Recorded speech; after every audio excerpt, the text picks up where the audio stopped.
How are y'all doing, folks? I'm Tom River, and this is my new squirrel gun. It's a Remington 581. It's 22. And in the last video, I went over my checklist for a new to me firearm, cleaning it and inspecting it, making sure it's ready to use. Well, yesterday I finally got to go shoot it. All right, part of any new rifle is figuring out what ammo it likes. So I went to the range yesterday. A buddy of mine called me up and said, let's go. And hey, it was a trip to the range. I couldn't say no. And to be honest, I'd been getting cabin fever. So I went to the range and tried 5 different types of ammo. We got Winchester Wildcats, Remington Thunderbolts, Blazer, CCI Stingers, and CCI green labels. It says green tag on the box, but for some reason we've always called them green labels. I don't know why that is, but anyway. So these were my 5. 3 of them are cheap ammo.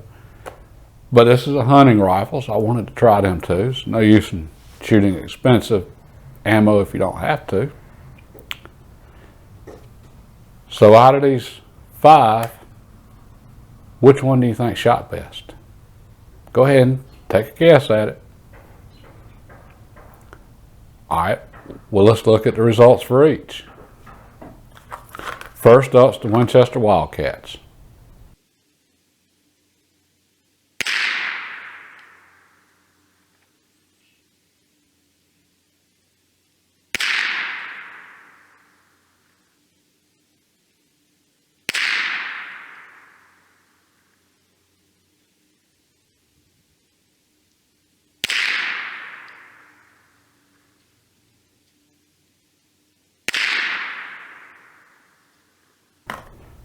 Second up, the Remington Thunderbolts.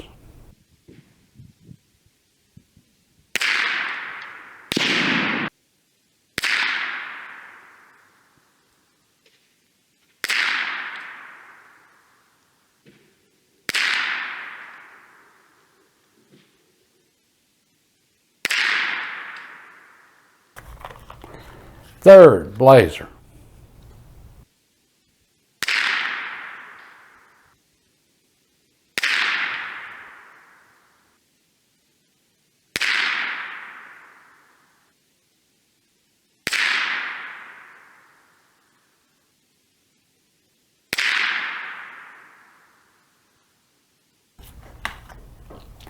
Fourth, CCI Stingers.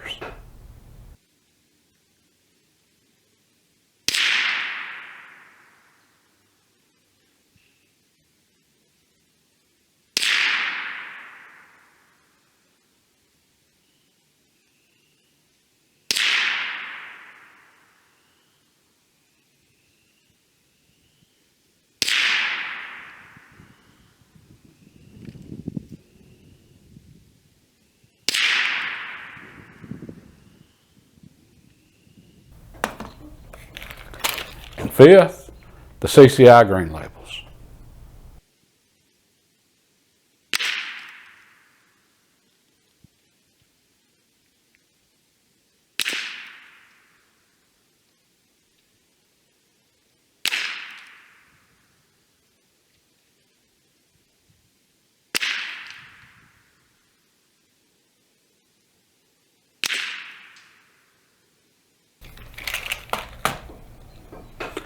All right, honestly, folks, how many of y'all picked the Winchester Wildcats?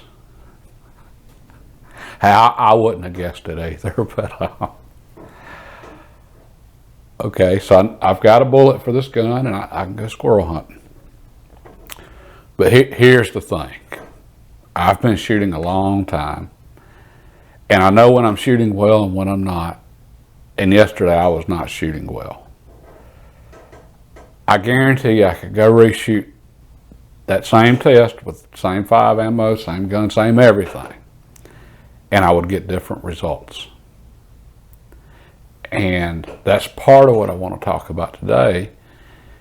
In the previous video, setting up the gun, I mentioned I was planning on doing a couple of things to this rifle and had planned on doing them in the second video, but it didn't happen. And one of the things I mentioned was changing the scopes. So that's really what I want to discuss here today. And I think this is something that can help a lot of you hunters out there, because it's something we don't talk much about, but it's important. Okay, this gun's accurate. It's more accurate than I can shoot. And the Winchester Wildcats, I think, showed that it's, it is a good shooting gun. All right, but it's also a really lightweight rifle, which is, hey, for a hunting rifle, that's what I wanted. I don't want a heavy gun to tote around up and down hills chasing squirrels for, miles at a time. But it's more difficult for us to shoot a light rifle accurately than a heavy rifle. That's why target rifles are heavy. The weight literally helps you shoot. The weight literally helps you shoot more accurately. A heavy rifle is not as affected by external forces as a light one. In other words, a bad trigger pull, you pull the gun. Well, a heavy rifle is not. You're not going to see as bad of results. There's just so many little factors that affect a lightweight rifle more than a heavy rifle. As a result, your fundamentals need to be better for a lightweight rifle. And this is across the board for all rifles. It's not just 22s. It's not just squirrel rifles. The really light deer rifles are getting popular these days. Mountain rifle, alpine, featherweight. Everybody's got their own name, but they're lightweight. Well, those rifles are more difficult to shoot accurately than heavier rifles. All right. So what I'm going to talk about today is things that can help me shoot this more accurately. And that's the cheek weld. And like I say, us hunters don't talk about cheek weld very much.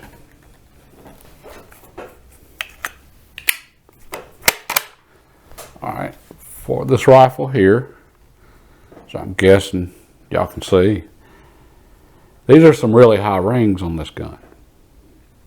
Well, what that does is raise the scope up. And this scope needed to be higher for the clearance over the barrel. All right, well, as you raise the scope up, your cheek weld comes down, or the comb comes down. Imagine I had a scope mounted 6 inches high on a rifle. All right, and I'm just exaggerating this just to show y'all what I'm talking about. All right, so we got a normal cheek weld. All right, now I go to look through a scope that's 6 inches high. Well, I got to bring the gun down because we have to look through the center of the scope. There's no way around that. So as the scope gets higher, the rifle comes down. As the rifle comes down, you lose your cheek weld. And most rifles, the comb, which is top of the stock here, the comb is set so that you get a really good cheek weld using your iron sights. And this gun originally had a rear iron sight, and it's still got the front blade up here. All right, well, using iron sights, I got a great cheek weld. I'll put the scope on here. Now I got to come up. All right, my options are go with a smaller scope, then I can go with lower rings. That gets the scope down. That gets me a better cheek weld. Or I could build this surface up with some type of padding and stay with the scope and then still get a good cheek weld. All right.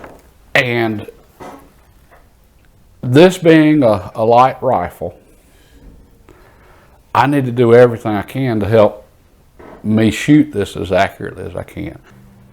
In the future, 2 weeks maybe, I'm going to make my changes to this gun and either build this up or lower the scope, one or the other. If I keep the scope, I'm going to build this up.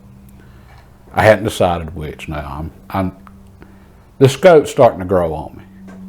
Okay, and it's an old Tasco, and a lot of y'all probably don't remember this, but back in the day, Tasco actually made a good scope. Well, this is actually a good scope.